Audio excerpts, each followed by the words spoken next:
Good morning, friends. So today we will be talking about Hive user-defined functions, and then we will get into Scoop. So far we have covered several things. Let me share my screen here.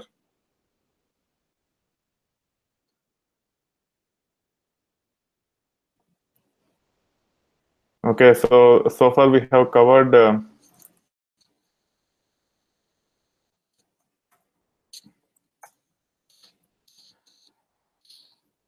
HDFS in detail. Then we have seen MapReduce overview. We have seen Apache Spark in detail, and we are talking about Hive. So as part of Hive, I have covered DML, DDL, and queries. And now we will talk about the functions. So for that, I'm actually getting into the CloudX lab.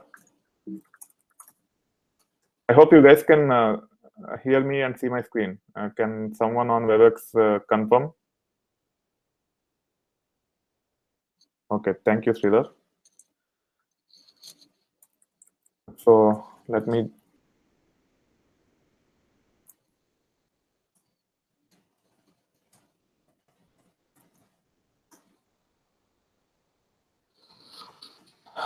So I'm connecting to the CloudX lab and launching Hive.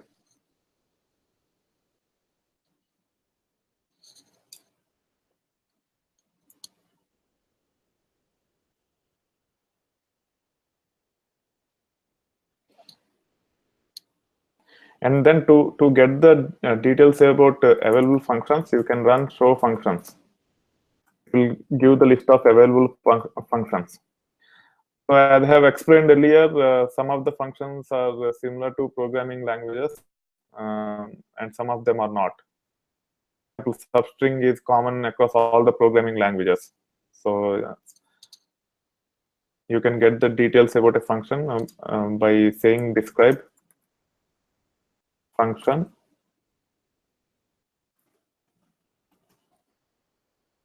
So this is the function substr. It takes 2 mandatory parameters and 1 optional parameter, so total 3. So you can take any string like select substring, and you can say hello world. If you want to get world in this, so you have to start from W. W is 7th position, 7, and then we need 5 characters from there. So we can say 5 and hit enter. So you need not give any table name or view name to test the functions. You can just say select and function name and pass the parameters properly, and you'll get the results. If you do not give the length, it will take everything from the function. Okay, so this is from 7th character from the left till the end. And also, I guess it might take negative also to start from the other side of it. So for example, if I want to start from D, it is 4th character from the right. And if I want 5 characters from there, I can say it here. But what is happening is from 4th character, it always let me try this. Let me try -5. Okay, -5 does not work. So the position can be negative to start from the right side, but the length is always positive. If I say -5, it did not work. If I say 5, from D, try to print 5 characters. As there are no 5 characters, we only got 4. Okay. So using the same thing, if you want to get the world, what you have to do, you have to give 8 -8, which will give world : : : and I want only 5 characters to get the world. I can do it like this. Okay. So if you're from an Oracle background, typically you do like this from dual. So there is no such view in Hive. So to test the functions, you can just give select and then function name. You don't need to do anything else. Again, this is also inherited from MySQL.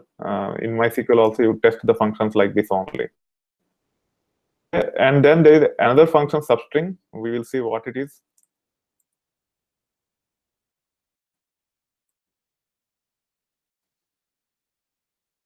It's the same thing. Both are aliases. Probably substr is from Oracle, and substring is from some other programming language. And they might have given both to satisfy people from different programming backgrounds. Sorry, different database backgrounds. Okay, and other set of functions you should be interested is the date functions like toDate, toUnix timestamp. So when we say Unix timestamp is nothing but a number. So for example, if I want to convert to Unix timestamp, I can use toUnix timestamp, and I can pass today's date.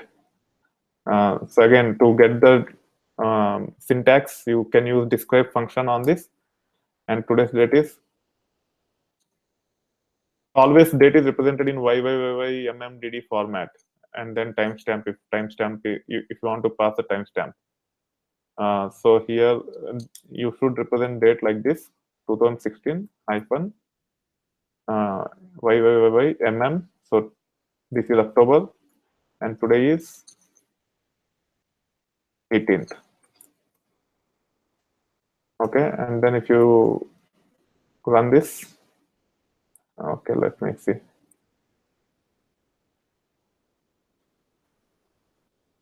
Let me see the description of this. Describe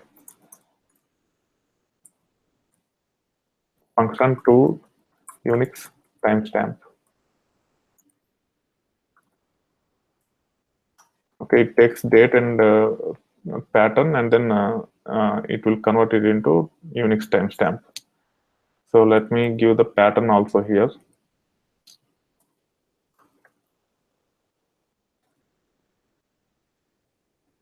So documentation is not complete. Ideally, they should have given what patterns it takes. It has to be elaborate.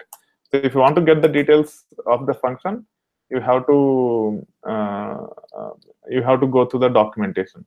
So now this string is interpreted as date of this format, and it has written the Unix timestamp. Unix timestamp is nothing but a number. Sometimes when we store in the form of Unix timestamp, because it is a number, the performance can be better. So sometimes we consider that. So once it is Unix timestamp, if you want to convert it into a date, then you have to say select. Let us go to the functions. There are multiple functions. One is to_date, and other one is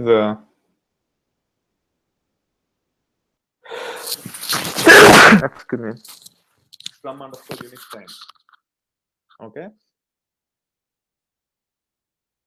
So this is the one. To get the current date and timestamp, you have current_date and current_timestamp.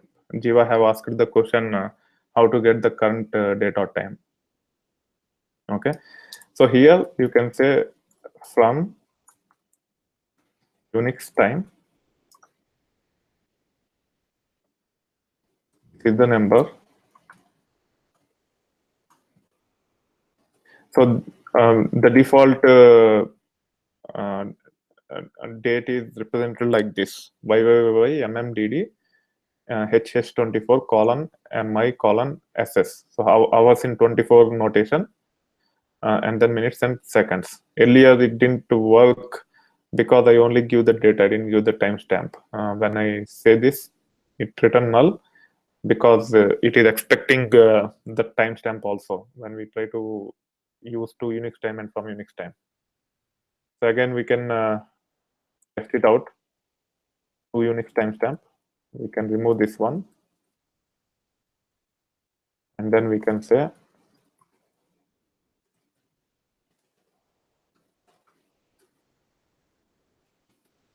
now you got the number. Okay, so this is how you can actually convert date to Unix time and Unix time into date. And then there is a toDate function also. So we see what is that describe function toDate and hit enter. So toDate extracts the date part of the date or date time expression um, uh, from a string. So documentation is very poor. That's the problem with open source. Okay, it doesn't make any sense. Extracts the date part of the date or date time expression expr. It doesn't make any sense. So so in this case, if you give toDate, the date is represented like this. It's a string, but it is this format. And if you want to extract date from this, you can say select toDate and it will get the date. Okay, so that is the functionality of toDate. I don't know what this means, and date time expression. I'm not sure. So these are the functions. Means you have to try it. Let me see this question. Ramesh is asking in which case. Can you retype it again? I could not make sense out of it. There are too many typos.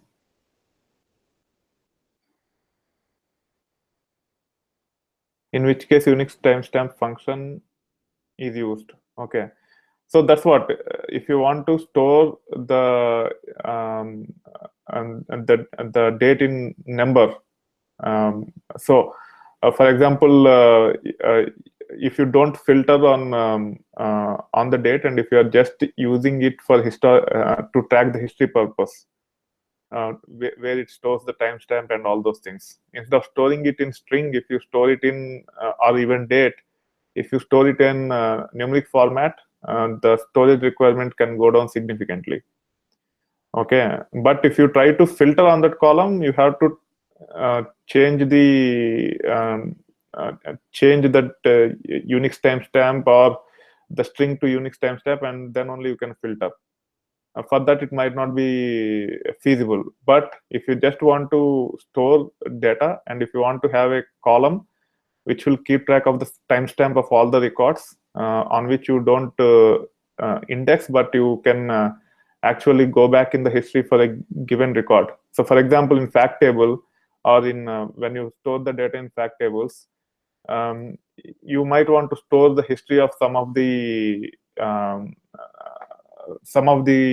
records. For example, if you have an order will have a workflow. It starts with new, and then it will start with processing, and then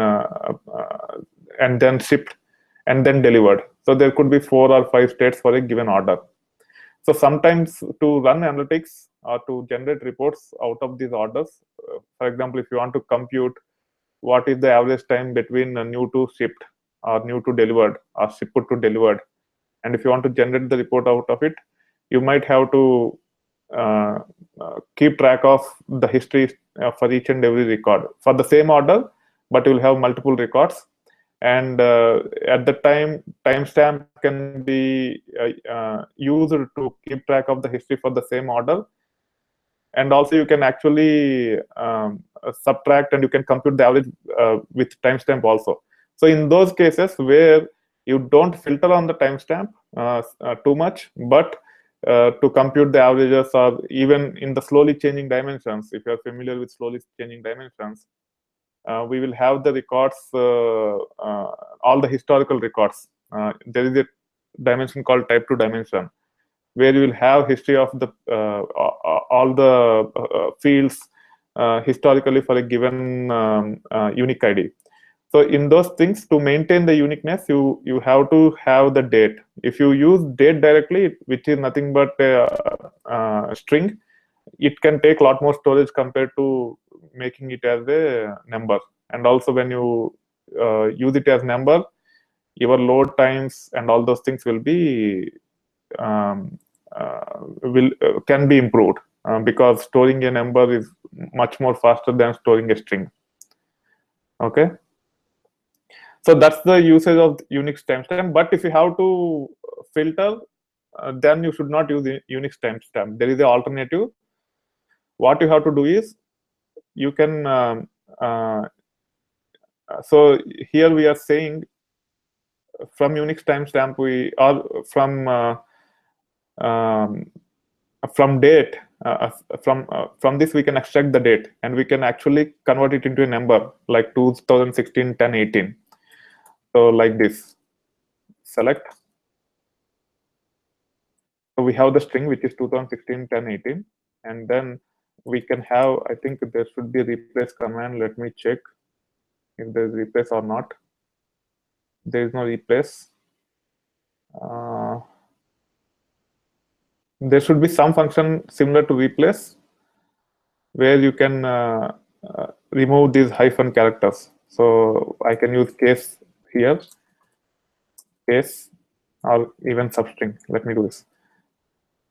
Substring, this is the date. I want to remove the hyphens. So I want to get 1 to 4. Okay. And then I want to, there's a concatenate operator. I think there's a concatenate function.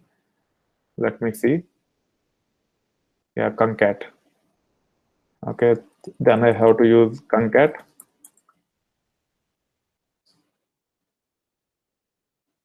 And then if I want to just store year and month as part of the fact table so that I can actually drill up or drill down, and then what I can do is I can convert the date into a number.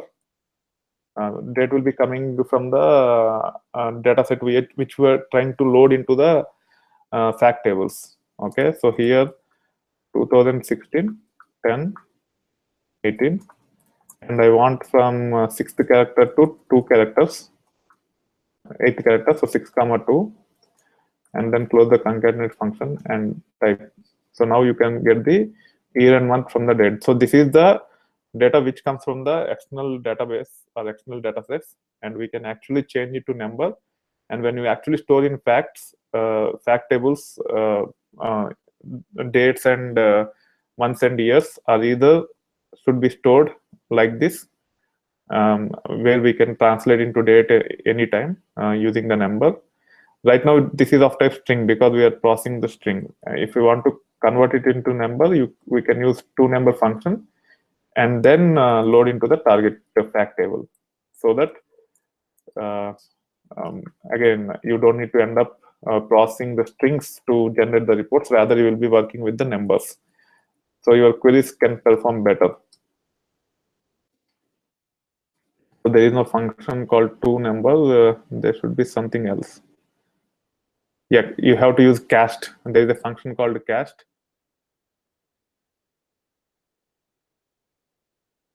No, cast is also not there. There should be a function to convert it into a number.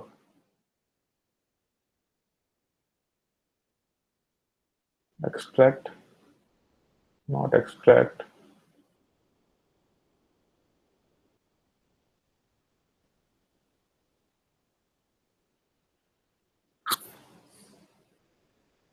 To date to Unix timestamp. There is a cast function as per my knowledge. But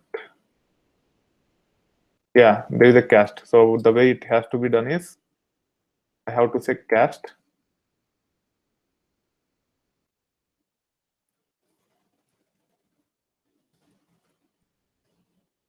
And then add integer.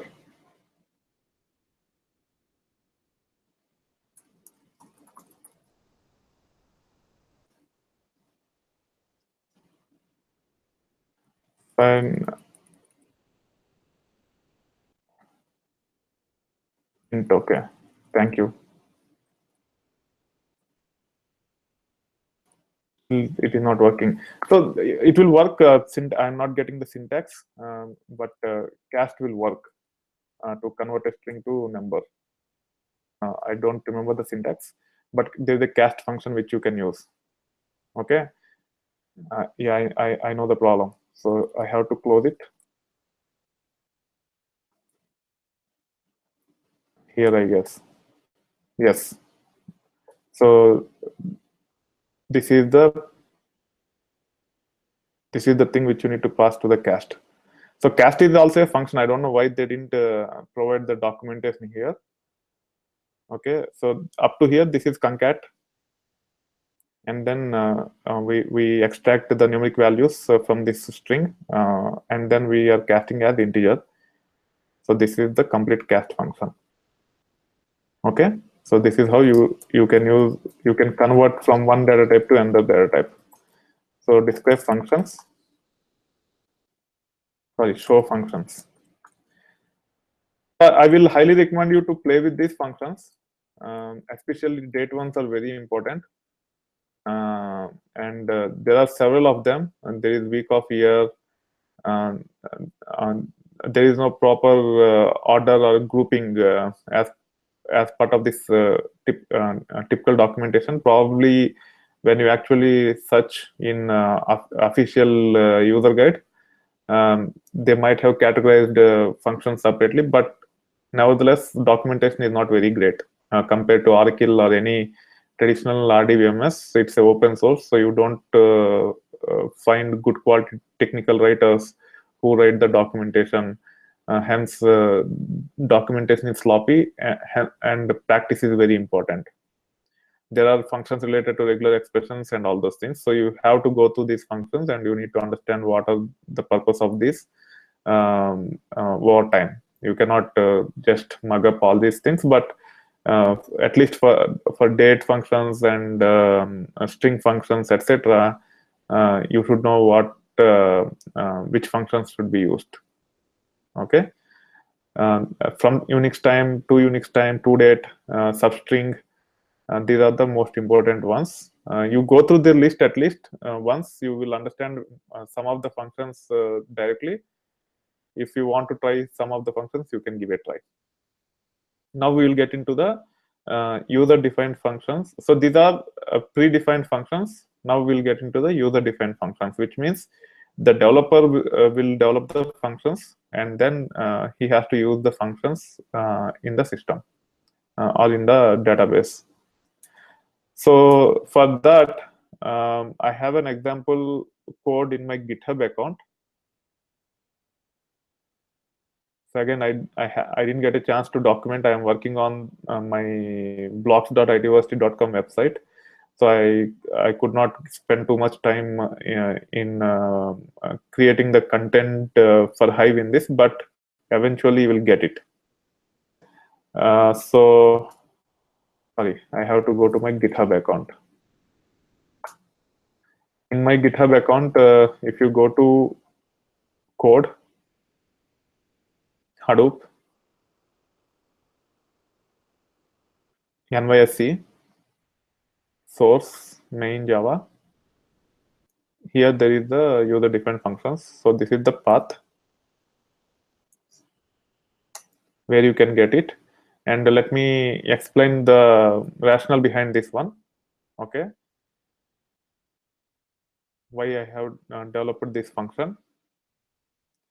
For this, you need to understand a dataset called New York Stock Exchange. I'm not demonstrating on retail_db. I'm demonstrating on New York Stock Exchange. Here's sorry, NYSC.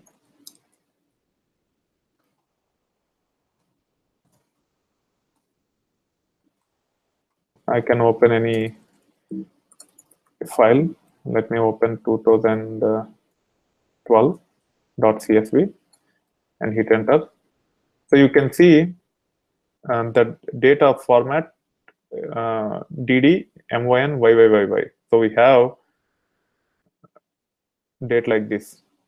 Okay, and if I have to sort the data by date on this data set, okay, so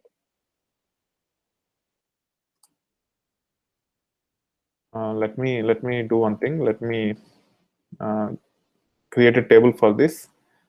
If I don't have the table already, then I will demonstrate using Hive itself.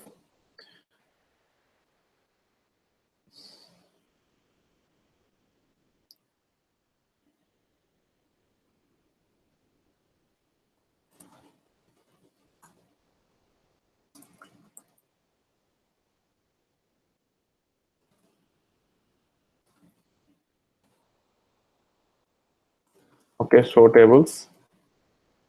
There is no New York Stock Exchange data. I will create it now. Create table. Table name is NYSE. I have stock ticker, which is string, and then trade date, which is also string. And then I have 4 prices and volume. It will start with open price, float, high price, float, low price, float, close price, float, volume, big int. Okay, you need to understand all the data types: int, big int, small int, float, decimal, etc. Okay, and then row format, and the data is delimited by comma. So row format, fields terminated by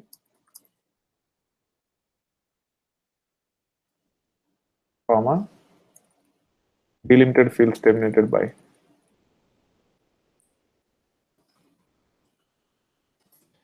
And we don't need to specify text file stored as text file because it's default. So I'm creating the table.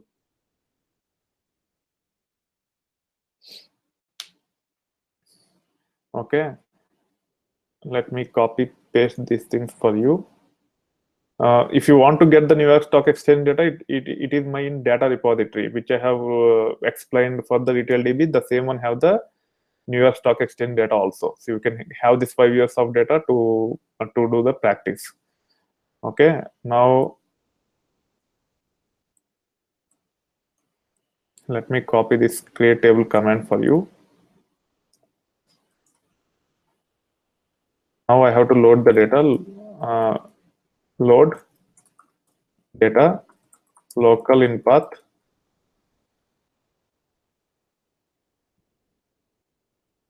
It's under home training 8634 data NYSE. So here I am trying to load CSV files. It has subdirectories also. I just want to copy the files.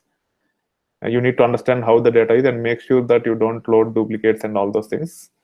Okay, and then into table NYSE. So now the data is being loaded. All the 6 files are copied, and we can preview the data. NYSE limit 10 and hit enter. Now you can see the data. So let me, if you understand this date, if I want to sort the data by date, what will happen? When you try to sort directly using this date format, your February data will come before January data. Okay, which is not good.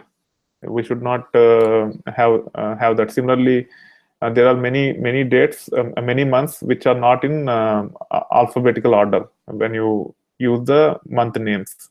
So you have to convert into a proper format where data can be sorted by date. What is the ideal format? The ideal format is YYYY MMDD. This is the ideal format. Okay. So for this, probably now there might be a function, but when I actually started exploring Hive, there is no proper Hive function. For example, if I want to convert this into date, I don't think even today using any of these functions we can achieve that. So functions. So we have to date, we have two Unix timestamp. To date takes the date and extract the date portion of it. So we cannot use to date.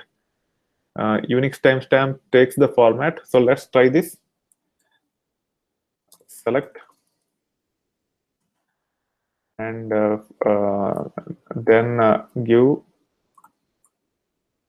1st January 2009. Typically in traditional RDBMS, we give format like this: DD.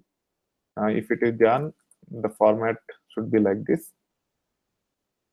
If it is numeric, then we will give mm. If it is Jan, we give mon. If it is full month name, we typically give month here. So that is in Oracle. I'm not sure how Hive behaves for in this case. Let us try. So it is not working. We cannot actually use this format. Okay, so as per my knowledge, there might not be a function which can actually understand this and convert into a date. So we have to develop it. So for that, so the requirement is we have to convert. Let's take January, not 1st January, 13th January 2009. We have to convert it into 2009 01 13th. So YYYY format. Then you can actually sort it alphabetically or even numerically. If we remove these hyphens and convert it into a number directly, we can also sort it numerically also in proper order. But using this format, you cannot sort. So that's where this date translate function comes into picture.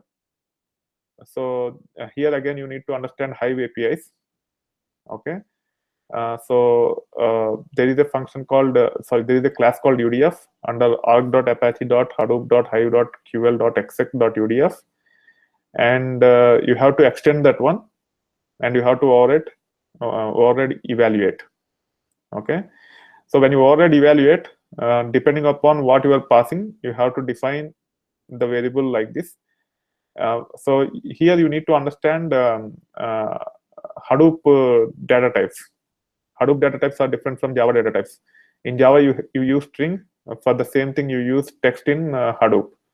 So there is a, for that, it is actually covered in MapReduce in detail. You don't need to explore MapReduce in detail, but now let me show you a slide which will have the mapping of regular Java types or primitive Java types to Hadoop types. Okay, so I am actually going to my documentation. Let me see here.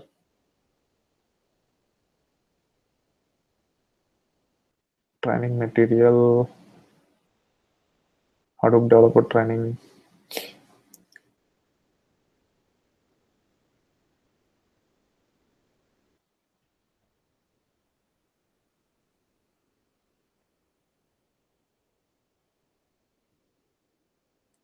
So this is the slide.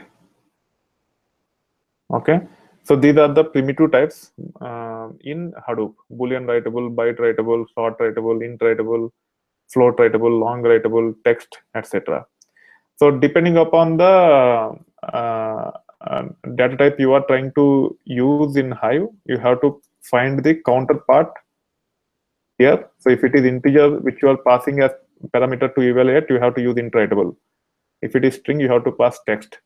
Typically, when we process the data, we get it as the string and then we will pass. So we can use text in most of the cases. But if the columns are defined as integer, then you have to use int writable as data type in evaluate. Okay, and then these are all simple plain Java code. So we are actually defining the format using which we want to interpret the data. So we got the data in this format, ddmmyyyy. So we created a formatter object using this format, and then we have to apply that object to the string we got. And then transaction date, we are trying to use the so this is the target format. So we are trying to create the object of this type, and this simple date format have the format function. Okay, in the format function, using the formatter object, we are passing it, and we are converting this text into string, and then we are passing it, because the pass only, this is a Java function, and this Java function does not have idea about the text type. So here we are trying to convert the text type into toString to primitive Java type.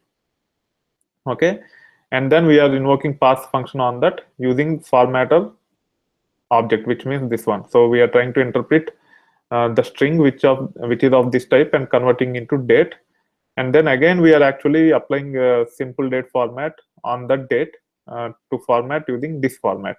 So the output will be like this for 13th January 2013. The output input for the input like this, 3rd Jan 2013. The output will be 2013-0103. Okay. If you want to eliminate hyphens, you can remove hyphens here, and then directly say to number. It will convert it to a number. Then you have to say the return type is of type number here. Okay, which is integer. As part of the return type, again you have to use simple or primitive data types. You should not use the Hadoop data types. Okay, but while passing the parameters, you have to use Hadoop data types. Okay, so you have to understand the different options that are available for the evaluate, and you have to come up with the final final return type as well as the type for the parameters. It can take multiple parameters also, evaluate function, and you can have the logic the way you want. So this is called as simple UDF. Okay, simple UDF means you pass one record, it return one record after processing it. Then there are complex UDFs. One of them are called aggregate functions. You have to use different. You have to extend different class, and you have to override multiple methods for the aggregate functions. And also there is something called tabular functions. So you can explore it.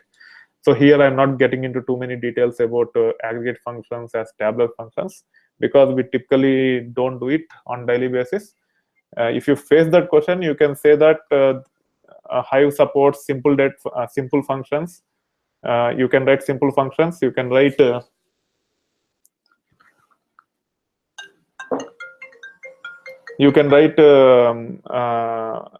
advanced functions or complex functions such as aggregate functions and tabular functions. But you can say that I don't do it on regular basis, on need basis. I just need to understand the APIs and write the Java programs. If you are a Java developer, you can easily explore these things, and you can develop those functions easily. Okay. Now, once you create the Java function, Java class like this, you have to create a jar file out of it. So if you go to NYSE again, or one level up to Hadoop, there is a jar file called training.jar. Okay, so you have to compile your Hive program, your class for UDF into a jar file. You have to ship the jar file into the cluster, and you have to register and use it. So I will show you how to do that now. So let me download. Probably I might already have on my PC. So let me search for it. Find name training.jar.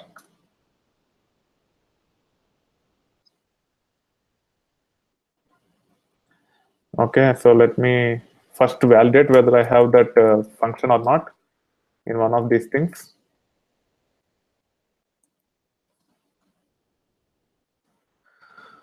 Okay, what is the date translate? I can say grep -i date translate. Yeah, so it has the function date translate. So jar tvf is the command to list all the classes that are used to build the jar file. It will list everything that is part of the jar file. Let me take this call. Okay. Hello. Yes. Yeah, I cannot talk to you right now. I'm in the middle of the class. Okay. Yeah. Bye. Hello. So sorry. So now we have confirmed that our class is part of this jar file. Okay. So I am actually doing SCP.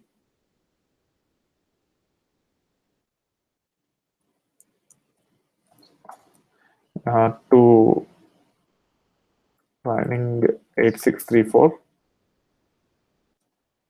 f.cloudx and home directory using tilde. Now the file is jar file is copied.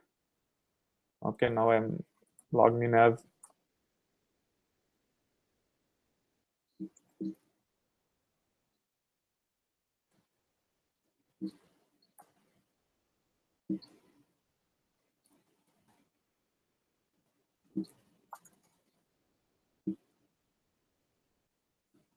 what happened. Let me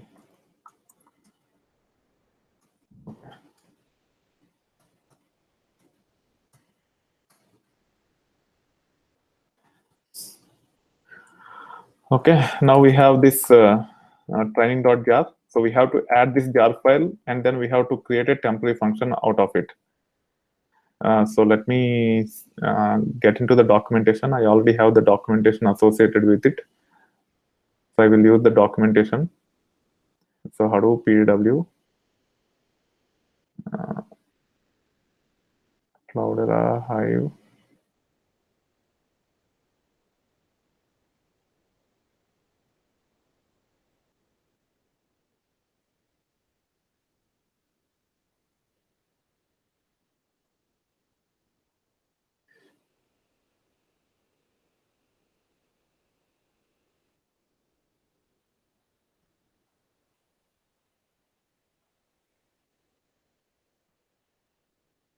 Okay, I will try. It's not a big deal.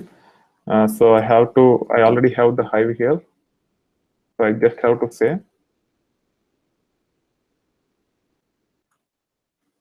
add jar and we have to give the path of the jar file. So the path of the jar file is /home /training 8634 training.jar.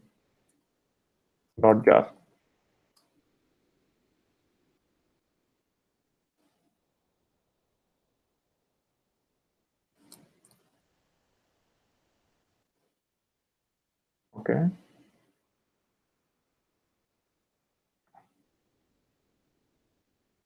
What is the question? Let me see. There is some question. So when we add jar, where it will be stored? So when we add jar, it will be added to the Hive temporarily. And when we run the queries, it will be loaded into the mappers and reducers wherever it has to be used.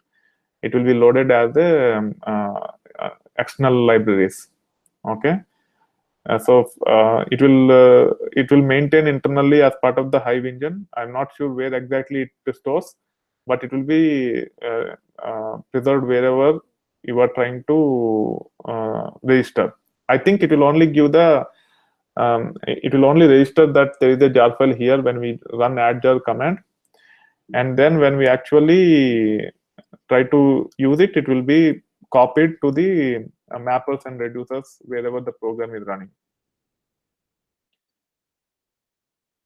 Okay, we should not give the double quotes. We just have to say add jar and then the jar file name, and then we have to say create. Yes, I will come back to that in a moment. Let me finish this. Create temporary function. We have to use create temporary function command, and let me get the syntax real quick. Create temporary function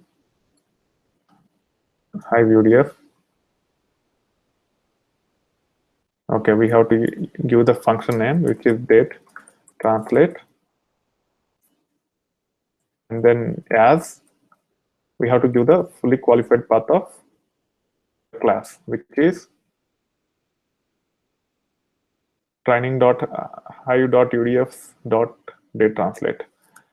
Training.hive.udfs.date translate.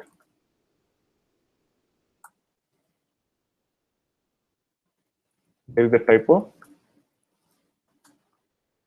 Okay, now the function is created. Let me copy paste these things for your reference. I have this somewhere in the GitHub. I don't want you guys to struggle. I will update the blog when I get some time on this. For now, you can use these things directly for your reference. Okay, and now we can actually say select date translate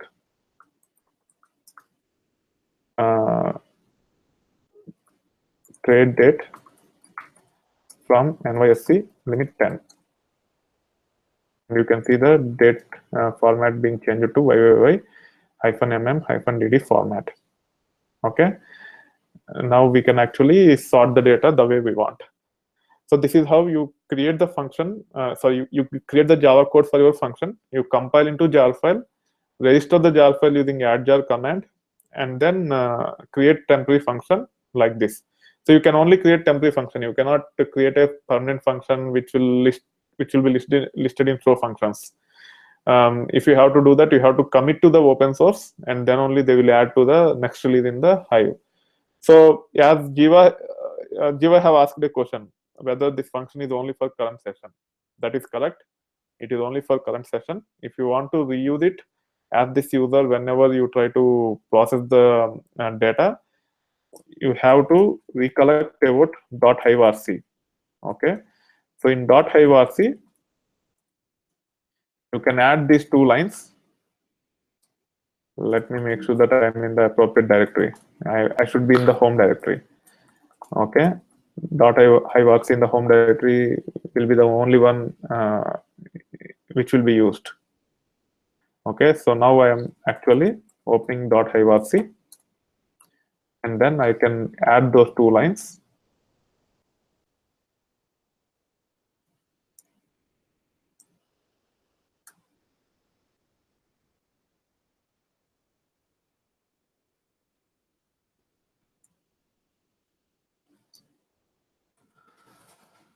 So typically we don't have individual, or we don't run the jobs using individual users on the clusters. We will have a functional user. So there will be one or few handful functional users for different applications, which you will be using to run your applications in actual production clusters. So as that functional user, you have to update that .hiverc, and the function will be available for all the sessions. Okay, now we can actually launch Hive. Use training 8634.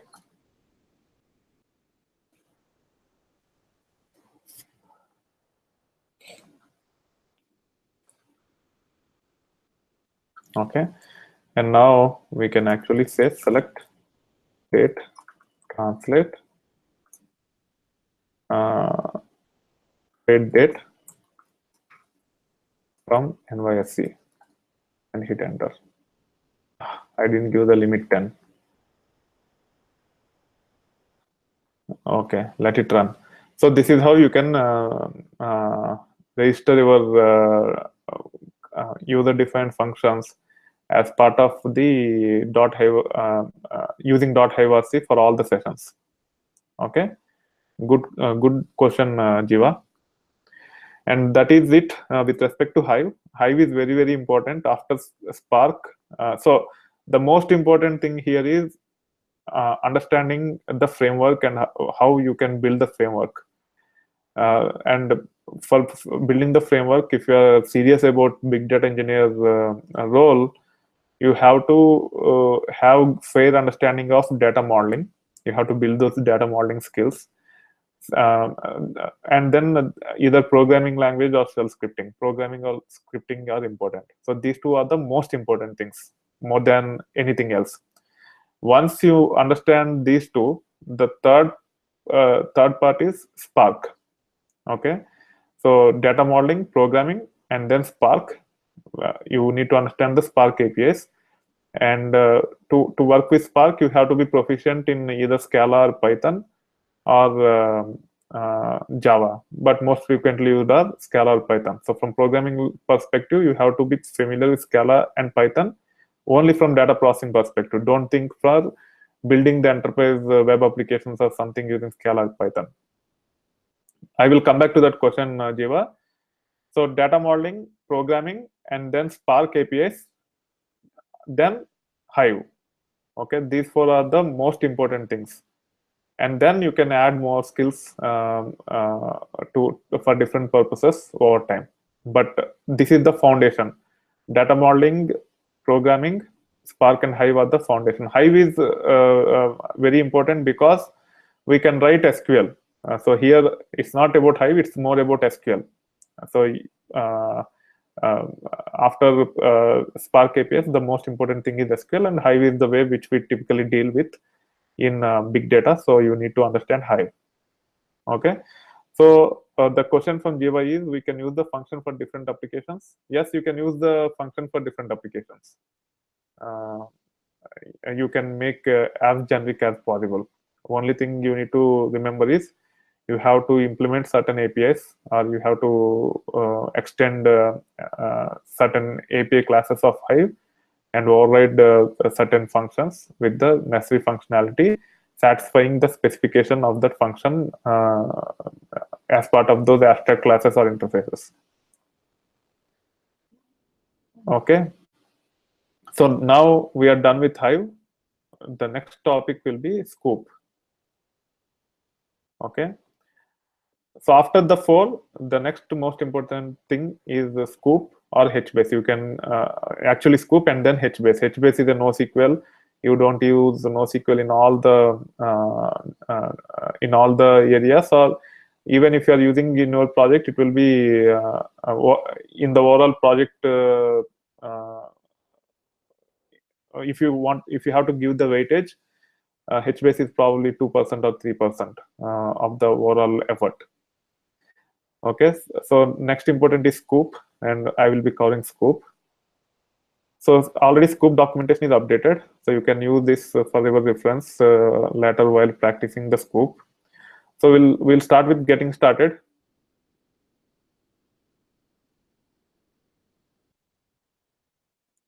So to get started to learn Scoop, first thing you need to understand is you need to have a source database. So Scoop is primarily to get data to and fro between relational databases and Hadoop-based systems. When I say Hadoop-based systems, not just Hadoop, big data systems. So Scoop is they're trying to make Scoop as generic as possible, so that we can get data from any source into any big data-based database, such as HBase. You can load into Hive directly. You can load into HDFS. You can load into Cassandra, MongoDB, etc. Okay. So yeah, I already explained, I guess. So when it comes to Thrift server, so there is a Hive server and there is a Thrift server. So to connect using any JDBC tool, using JDBC drivers, Hive server is good enough. Hive server works with Java based applications. But if you want to build non-Java based applications, okay, yeah, the Hive server is language specific. We cannot use Hive server to connect your applications using non-JDBC drivers. To use non-JDBC drivers and write Hive queries using a non-Java programming language such as Python or whatever programming language you want to use, in that case you cannot use Hive server. You have to use Thrift server. Thrift server can facilitate you to connect other programming languages than Java to build applications using that programming language. So if you want to build an application using Python, and if you want to connect through web server, connect through some JDBC driver kind of stuff or ODBC driver, then you have to have Thrift server, and only through Thrift server you can access. Okay, so that's the difference between Hive server and Thrift server. They will primarily to facilitate connectivity for your application programming languages, so that you can actually build the applications. Hive server is primarily for Java. Thrift server is generic server. You can connect using Java applications also, but it will add a little bit overhead. So typically when we use Java-based applications, we only use Hive server. For other programming languages, we use Thrift server. It's only to facilitate the connectivity. Okay. So I hope I answered the question. If you have the follow-up, I can. Okay, then we will move on. So the prerequisites for Scoop is you need to have a. Okay, that's what I mentioned as the last statement. I as a Hadoop developer, do we use thrift server for writing? Okay, no, sorry, I didn't answer this question. Very good question. It depends. If you have to build Java-based applications or some other programming language which uses Hive in a MapReduce context, then yes, you use thrift server. But if you use Spark to process the data, you don't use thrift server.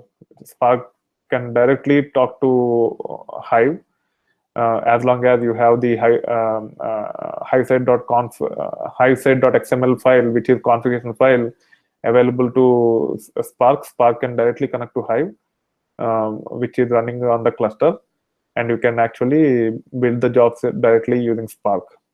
Okay, using Scala or Python as programming language. In that scenario, also you don't need to use thrift server.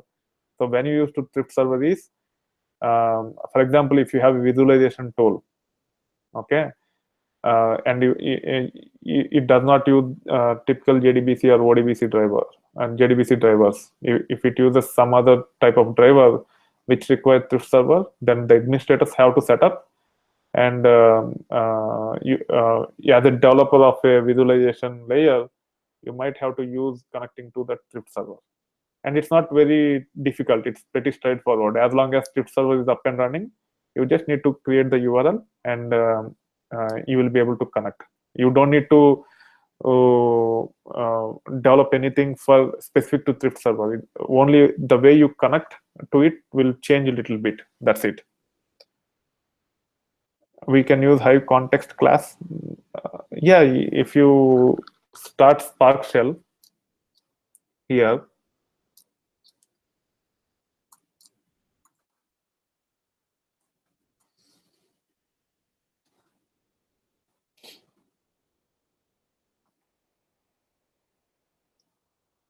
when you are using Cloudera or Hortonworks distribution, when you start and use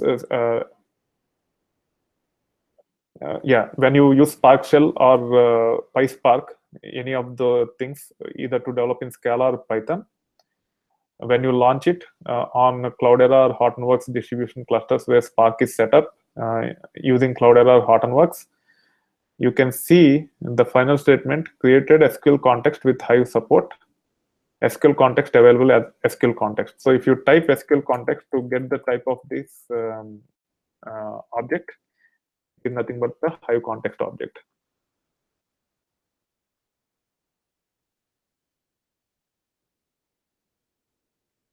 So spark env.sh, again, as we have seen, each and every technology will have some configuration files.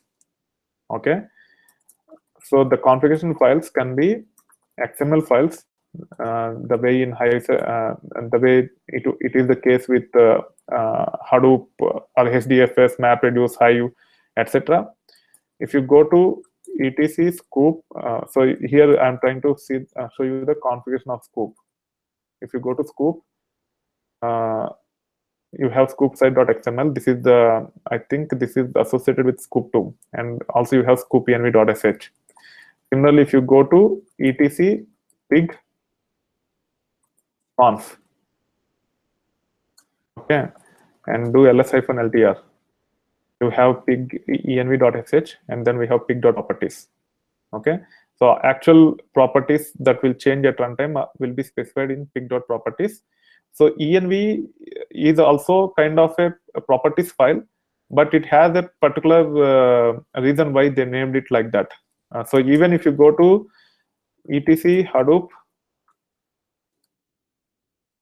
conf, and if you do ls-ltr, ls-ltr *.sh, there is a sh file, multiple sh files. One is Hadoop env.sh, one is yarn.env.sh, and mapred env.sh. So if you open this file, okay, what it will have is, it will have several export commands. So what is export used for? To export environment variables, to create environment variables and use those environment variables elsewhere. So what are typical environment variables we set? We set homes of several components which will be used, like Java home, Hadoop home, etc. And on top of that, we try to set some runtime arguments using export, such as heap size of name node, etc. Okay. So similarly, even when you go to etc spark conf and do ls-ltr, you have spark env.sh, and there are others also. So there is spark env.sh, there is spark defaults.conf. So this is the one which will have actual parameters which we typically change at runtime by setting using set command. And then if you want to control certain aspects of your environment by setting the memory and all those things, Spark also have env.sh. So we can view the Spark env.sh, and you can see bunch of export commands. So to tell where is our configuration directory of Spark, we have to export Spark conf directory, and that has to be part of sh only. So we have to set create these environment variables when we start the cluster. So as part of the starting the cluster, what it will do is it will run these .sh files, which will make the environment variables available, and then using those properties it will start the cluster. Okay, so that is the relevance of env.sh, to set the environment variables so that your cluster is started as you specify. And typically env.sh is only used to set the paths, create the environment variables, create runtime settings for memory, using ops, etc. will be there as part of the env.sh. Again, as a developer, you don't need to worry much about this. Okay, but it will help you in troubleshooting some of the issues if administrators make any mistakes. Apart from that, you don't deal with it directly. Okay, so if someone asks this question, you can just say that it have bunch of environment variables, export commands with environment variables, which control the behavior of how the components or cluster, how the cluster or components of the cluster are started. Okay, and from the web interface, the way you can access those things, whether it is Ambari or Cloudera Manager,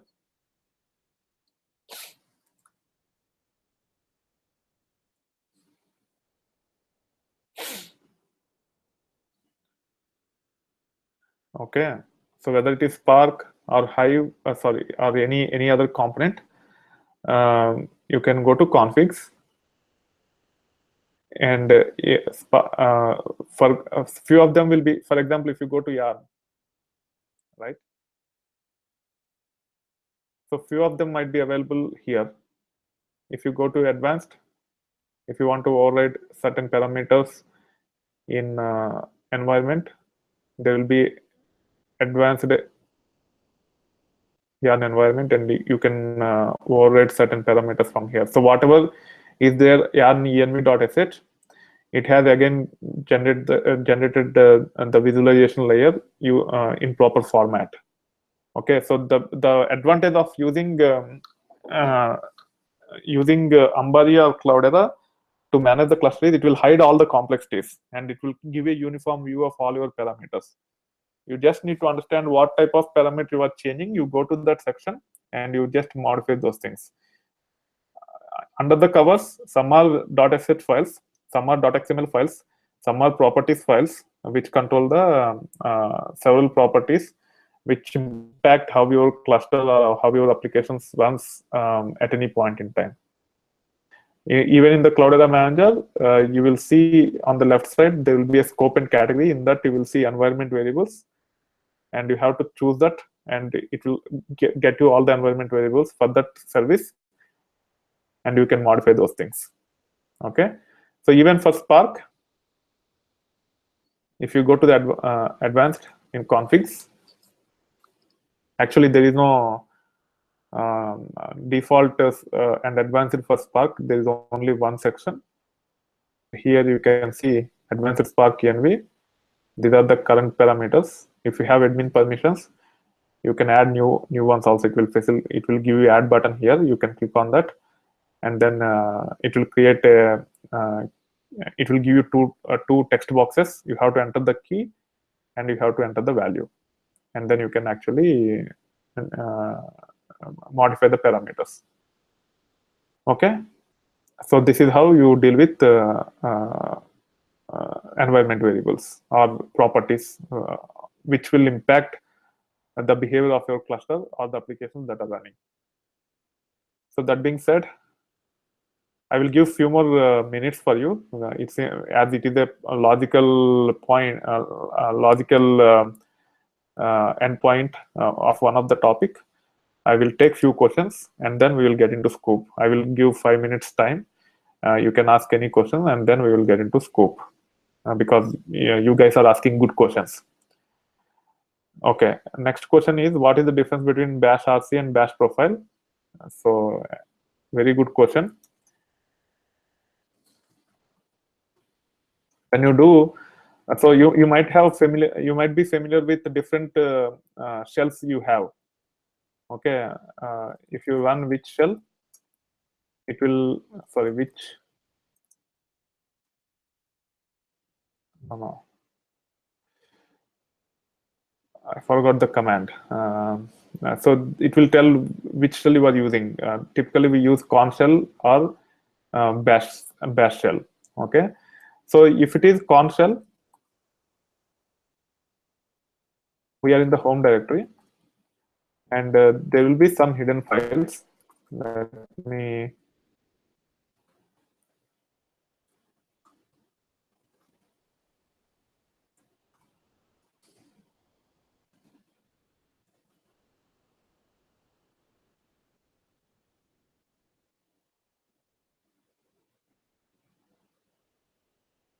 I'm trying to get to the only hidden files. I know.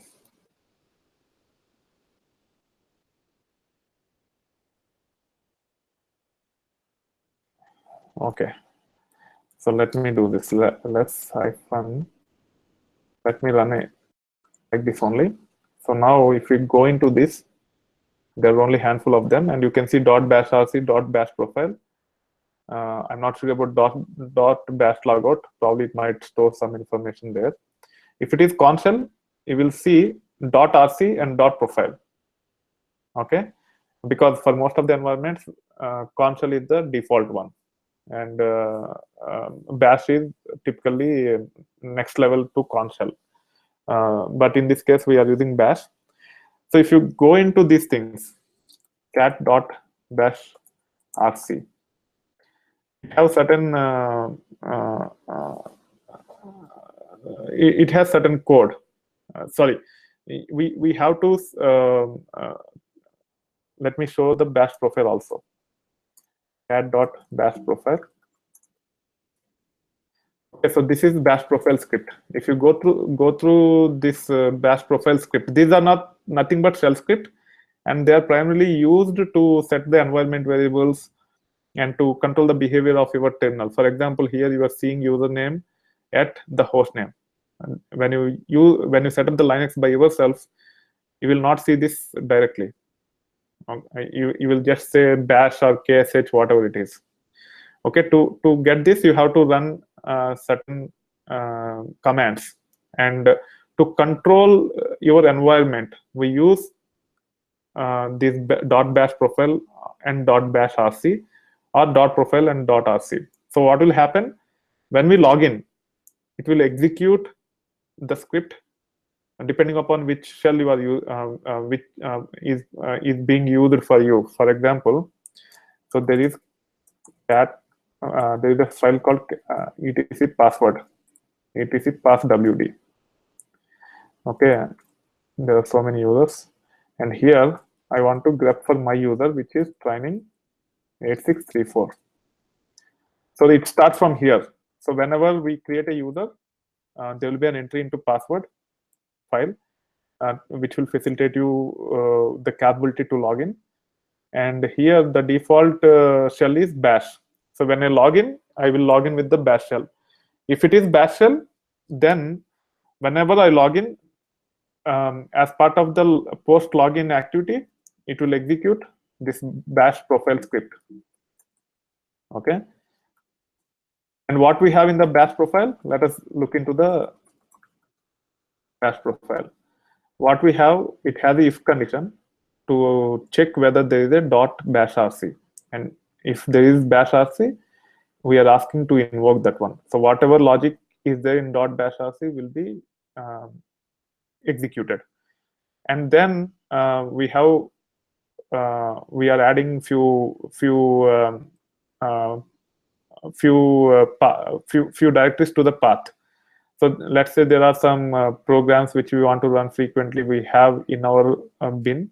So $home. If I do echo $home, it will give the home directory of my of the logged in user. So what we are trying to say, what they have, the way they have set up the environment is, these are all defaults. This is default behavior. So typically, the way you should organize as a Linux-based developer is, you have to create a certain directory structure and organize your content, like docs, bin for executables, etc. Okay. And here we are adding our own bin. If we have the bin, whatever commands that are available over there can be run from anywhere. So whatever is added to path, only programs in that location can be run from anywhere. Others we cannot run from anywhere. We have to give the fully qualified path to run a program. Anyway, so you invoke .bash rc and you set the path and other environment variables as part of the bash profile. So bash profile will typically have one means it's not mandatory, but the best practices are, you should only specify the environment variables and the startup programs. So if you want to run something as part of the startup program, you can invoke it, or you should only do exports of certain environment variables or update certain environment variables. So .bash rc is typically used to run the script. For example, to get the username at hostname. Okay, it requires several commands to get it in that format, to get the details in that format. And for that, you have to create a script out of it. So you can use those commands in .bash rc, or you can create a different command and invoke it from there. Again, this is not mandatory. You can have only in the .bash profile also. So as part of the best practices, they have separated into two different areas. Bash rc will have aliases and the functions which you want to run as part of your environment, and user-specific environment variables will be directly placed in .bash profile. So if you look into the flow, .bash profile will execute .bash rc first, and then it will set the environment variables. So if you are overriding certain things in .bash rc, and if you are trying to override the same thing as part of the bash profile, as bash rc will execute it first, you will whatever settings that are set in bash profile will take the precedence. Okay. And now if you go to .bash rc, these are all Linux concepts, and it is very important to understand as a developer. That's why I'm covering. So it is not executing, as of now, we don't have any aliases or functions, but it is actually executing something called etc bash rc. What is that for? It is for global definitions. So if you look into the etc bash rc, so here they have actually have the logic to extract username, hostname, etc. Okay, so because of this only, these things, you are able to see the username at hostname, and also dollar at the end, tilde, which is the current directory. All these things are due to this script. Okay, so bash profile is invoking bash rc of the particular user, and the particular user's bash rc is actually invoking global bash rc, which is under etc. And that will actually, so if you want to, if you are a Linux administrator, if you want to define some default behavior for all the users, you will update /etc /bash rc. As an individual user, if you want to override whatever is there in bash rc, and then you also want to add few more things, then you use your bash rc. Means you have to update the bash rc, and as part of the bash profile, you have to invoke that bash rc, and also you can have other environment variables and other startup programs as part of the bash profile. So this is the flow. So first thing is if you run into any issues, you have to start with @etc password, grep for your username. So it starts from here, depending upon what shell is defined as default. It starts from there. You have to then start with .bash profile to see what it is doing. Okay, if it is related to some environment issues, if you are running into anything related to environment issues, this is where you have to troubleshoot.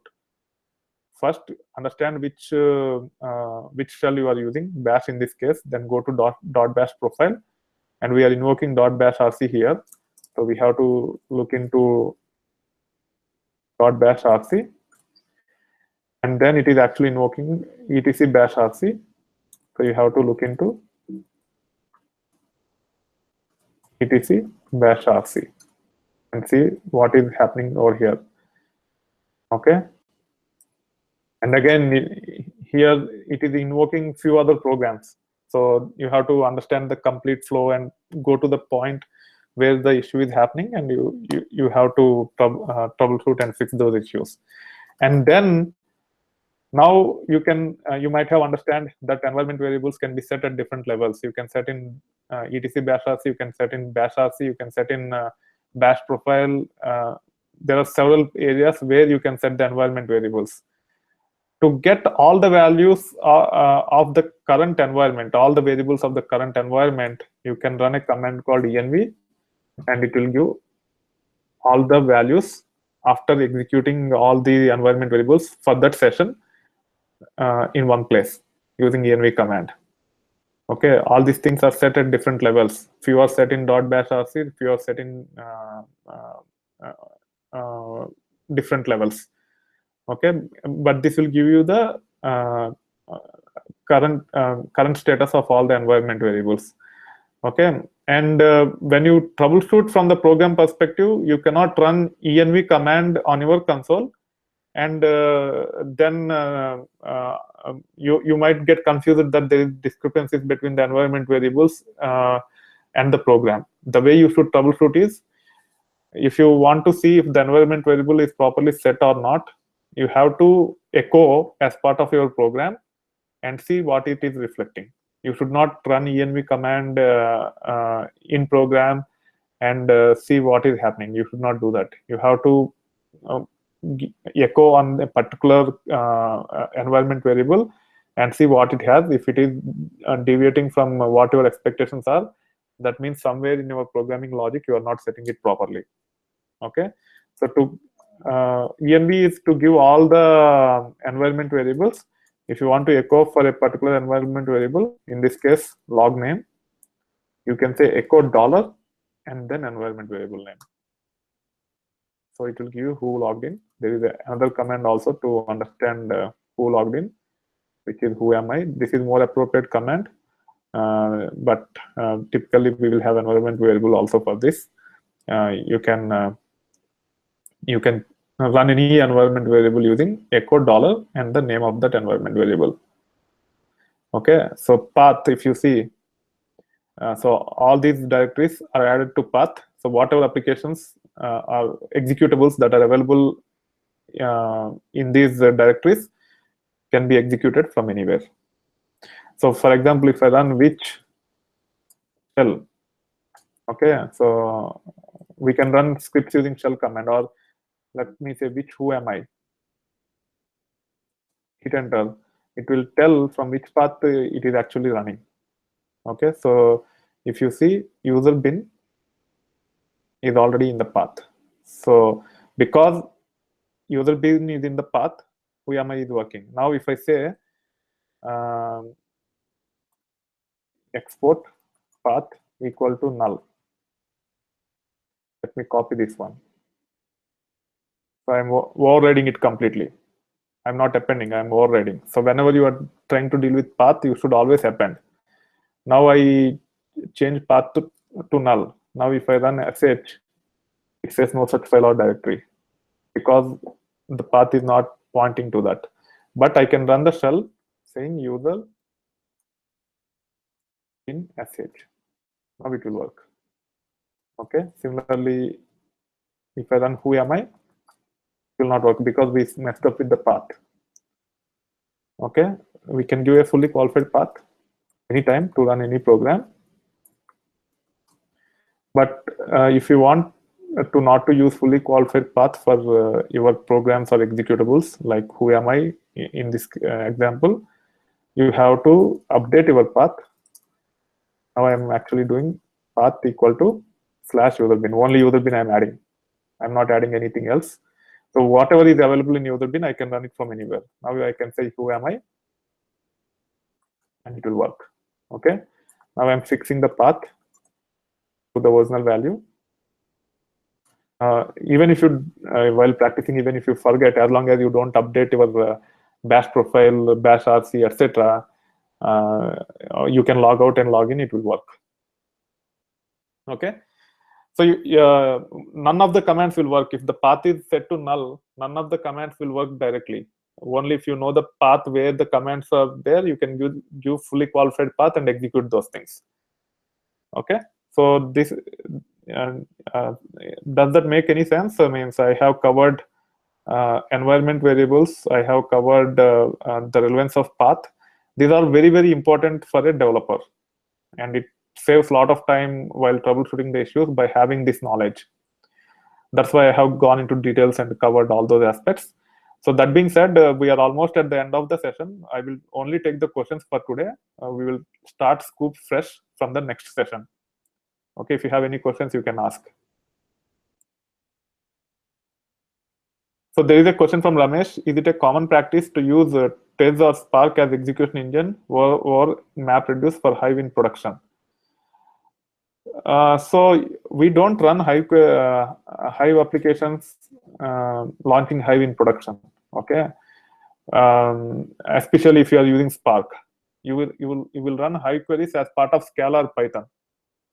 And when you try to run the programs in Scala or Python, using Hive will give you access to Hive metastore. So you will get the metadata of the Hive tables and the column names, data types, etc. Okay. So using that, it will, when you run the query, it will automatically run in the Spark context. Only to get the metadata, it will connect to Hive metastore, and the dependency stops over there. For execution, it does not use any features of the Hive. That is with respect to Spark. When it comes to Tez, Tez is very recent. It started only 6 months or 1 year back, and it is Hortonworks brainchild. Yeah, so relative to Hive, when you try to run complex queries, Tez performs a little bit better, or a lot better in some scenarios. But Tez is not used prominently. By the time it catch up, Spark came into picture, and with Spark, there is no point in using Tez. I will recommend to go with Spark and run your Hive queries as part of the Spark itself, which uses Hive execution engine. And even though Spark, there is Spark SQL. So on top of Spark Shell and Python, there is Spark SQL also. Okay, you can run queries, Spark-based Hive queries using Spark SQL. But you don't build applications using Spark SQL alone. You have to use some programming language. So Spark SQL is like SQL plus. If you are familiar with Oracle, there is SQL Plus. So Spark SQL is like that, just to validate your queries before using as part of your application logic. You can launch Spark SQL, run the programs, and then embed those queries, run the SQL queries, and then embed those SQL queries as part of your main application. Okay. Even with Tez, Tez is under execution engine. You don't build application with Tez. You have to use shell scripting or some other programming language to build the application. Yeah, if you don't have Spark, and if you feel that Tez can perform better for your scenario, as part of your programming logic, you have to set the execution engine to Tez, and you can run your Hive queries as part of your application logic using Tez execution engine in production. But it is not. It didn't pick up as they have expected. So don't think about Hive as a solution. Hive is just a interface to process data which have structure. You have to use some programming language on top of it to build an end-to-end application. Same is the case with Scoop. Scoop is just commands, like export import command, and you don't build application with export import commands.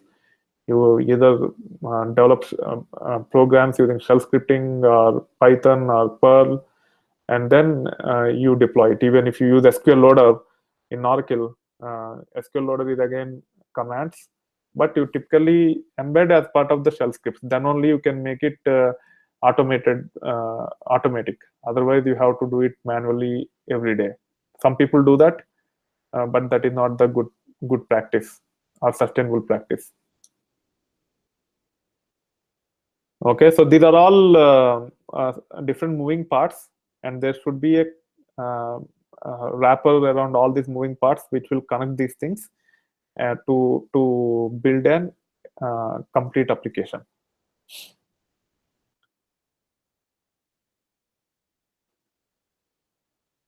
So could you say something about Jira, such as for Hive or HBase?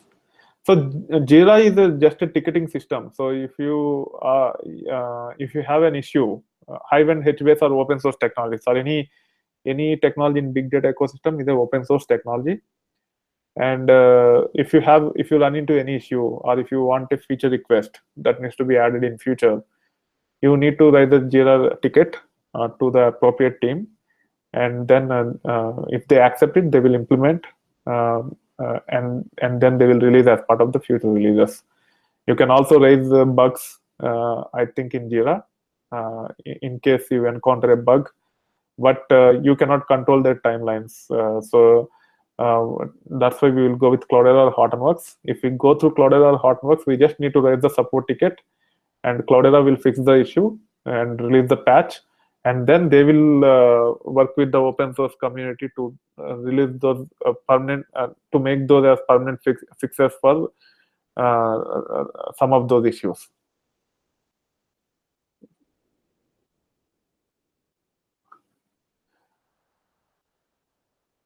Okay.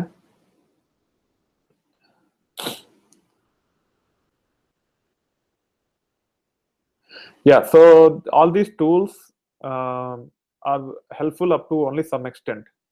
The main thing is you should understand the data, and you have to write, you have to implement your programs in proper fashion.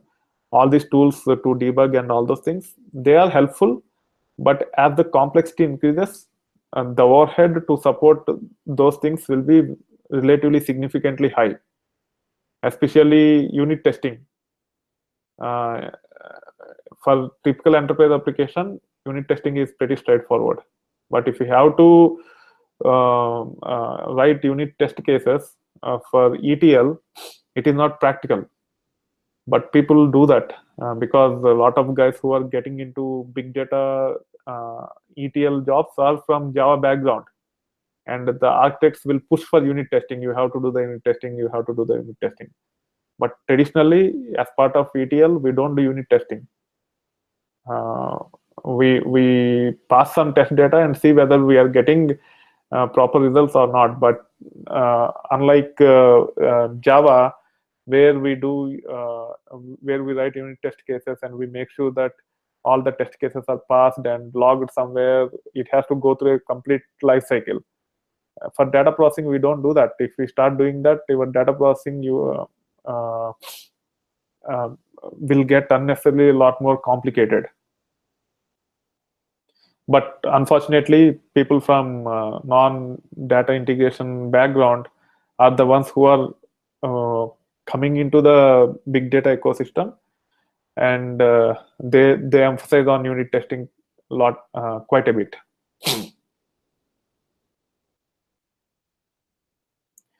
Unit testing is relevant if you don't have the good quality data.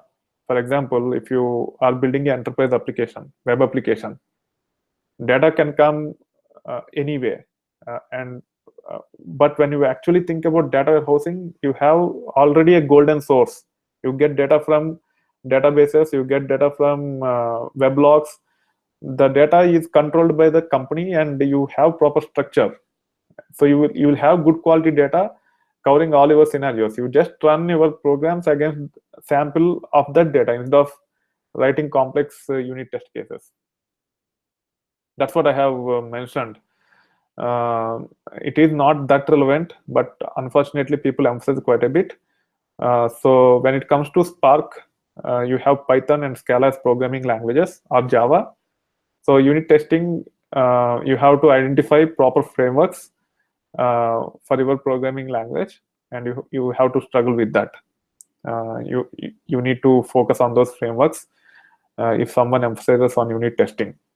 But traditionally in data integration, we don't do unit testing. So for Java, there is MR unit for Java MapReduce, which I never used as part of my projects. And it's quite complex. Just writing one record and running MapReduce program on top of it doesn't make sense. For when we deal with a huge amount of data, the more important thing is to understand the data and make sure to understand whether your processing is happening appropriately or not from the performance perspective and from the resource utilization perspective. When you get into the unit testing, it will deviate from that purpose, and you cannot test with very large files as part of the unit test. You have to create records covering several scenarios manually, and you have to run your unit tests, running your programs on those data, which is not very practical. And I haven't written any, but there is a MR unit framework for Java. For Scala, I'm not sure. It's still evolving. You might get into Databricks documentation and see how you can actually do unit testing if you want to. So you should not look for the Scala-based unit testing framework. If you are using Scala programming language to build Spark-based applications, you have to look for Scala unit test framework in context with Spark. Similarly for Python, in context with Spark, there might be some unit testing framework, and you have to explore that in detail if you want to do unit testing. Okay. And again, so there is a concept called continuous integration and continuous deployment. If you are from traditional web application development, the buzzwords are continuous integration and continuous deployment. And again, people from that background come into big data and they talk about continuous deployment and continuous integration, which are not relevant. But unfortunately, that's the way it goes, and some people are very headstrong, and it is very tough to convince them that these things are not that relevant. You have to diplomatically negotiate with them and slowly remove those things if you can.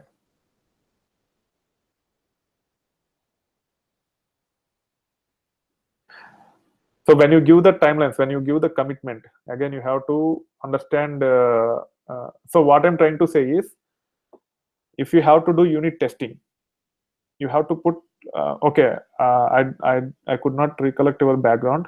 What I'm saying is, in the web, in the application development world, the current buzzwords are continuous deployment and continuous integration, which means that you develop an application, and it should be unit tested automatically, and the results should be sent to review board automatically. The reviewers will review and approve it, and then it should be shipped automatically, and it should be deployed automatically. This is called as continuous deployment and continuous integration. It is relevant for enterprise application development. And these days, when we are talking about microservices to build applications, we use continuous deployment and continuous integration. And people with that background come into big data and they talk about continuous deployment and continuous integration. And if you have to use those things as part of our big data applications, it will take a lot of effort, additional overhead to complete our project. So when you commit to your management, you need to set the expectations straight, that I will not do unit testing, I will not worry about continuous deployment and integration. In most of the cases, it is easy to convince up to considerable extent. But if someone pushes that you have to do the unit testing before deploy it, that is our policy, then you have to add the overhead associated with it when you commit your project timelines. Your management cannot say that within 2 weeks you have to finish this with unit testing, you have with all the other things as per the company compliance, and you have to do it in 2 weeks. If they come back with that statement, you have to tell them that no, it is not possible. This is effort it will take for first developing the functionality and then adding the unit test cases. And if you have to use for continuous integration and continuous deployment, whatever times you determine to take, you have to add all that overhead before committing. Otherwise, your life will become stressful. Does that make any sense? Did I answer your question? Okay. Anyway, we deviated quite a bit because these are good questions which you need to keep in mind, especially when you are facing the interviews at your experience level, and also when you actually come up with design and development. You have to keep all these things in mind. When you try to talk, you need to understand the other person's profile, from which background he is coming, and then only you should talk. Otherwise, in the end, you might be working as a team from different backgrounds, and a guy who comes from the application development background will emphasize on a lot of stuff which are not relevant for data integration. So you have to understand his background, and then you have to talk accordingly. Anyway, any more questions? I can take few more questions before we wrap up. We will start with Scoop as part of the next class. So if you don't have any questions, we'll wrap up for today. I'll give 15 seconds time. If you have any question, if it is long, just type it, and I will wait until the question is completed.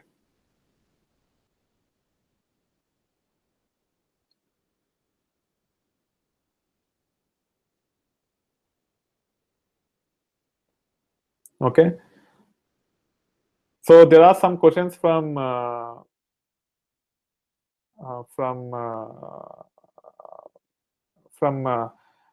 Hangout audience. Typically, I don't take questions. I forgot to disable chat today, but I will take these questions. So I have already covered advantage of using Unix timestamp. Rohit was asking about that. So Rohit also asking anyone having WebEx link of this session. So WebEx link is only for paid students. There are a couple of reasons why I'm streaming this. It is for the reference for the already paid students for these live classes, and also for others who are interested in understanding the quality of my training. These videos will be public, and you can follow these videos. Either you can learn for free, or you can join my future batches. And then Saranan is asking, have you covered Beeline already? No, I haven't covered Beeline already, and I don't have any plans at this time to cover Beeline. Probably I will try to. So I'm trying to work on a blogging platform. So we will try to write a blog on Beeline a little bit later, not in immediate future, but in next 3 or 4 months. Okay, so that being said, we'll wrap up for today. Thank you very much for joining the session. People who are on the Hangout, please, if you like the session, please click on the like button. If you have any questions after this session, chat will be disabled. You can ask the questions in the comment section of the video. And please join my meetup group and RSVP on this.